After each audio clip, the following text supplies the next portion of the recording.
Even though the practice is illegal in Kenya, every year thousands of school-going girls are lined up for the horrific cut in April, August and December. It is this barbaric culture and the torture that girls endure that propelled Agnes Tasaru Pareiyo to provide a safe haven for young girls. In 1970, then a standard 6 pupil, Agnes Tasaru Pareiyo went home for school holidays. Something strange was happening in their home. She vividly remembers that day that marked a turning point in her life. Because I was in a boarding school, when I went back home, there were people feasting in our village. It was a big village. And everybody was drunk, some were talking.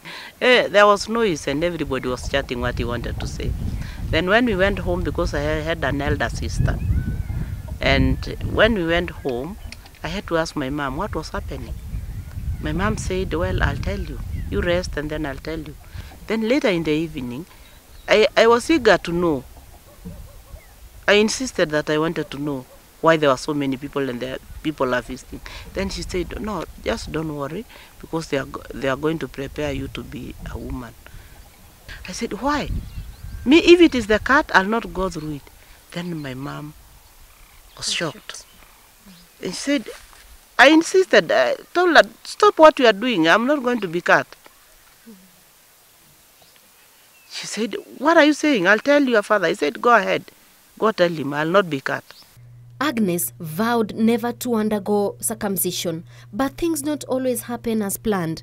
The social stigma from other women, the fear of being called intito, a Maasai word which refers to a girl who is not circumcised, she gave in. So women could just mess and start calling me any name they wanted. So I said, now, I cannot undergo this pressure. It's now becoming more than what I thought. Then I said, now, I will agree to be cut, and I will not cry because already they have called me a coward. I will keep quiet and wait for them to do what they want. And that is what I did. The experience was horrific. And I felt, I cannot tell you to what extreme the pain was. Because I didn't shout, so the woman had to continue, and then they had to fix her 4 fingers to make sure that it was only the bone that was left. After the cut, she was declared a woman at the age of 14, a process that sank bitterness deep down her heart. Concerned at the rate at which young girls drop out of school to be married off after undergoing female genital mutilation,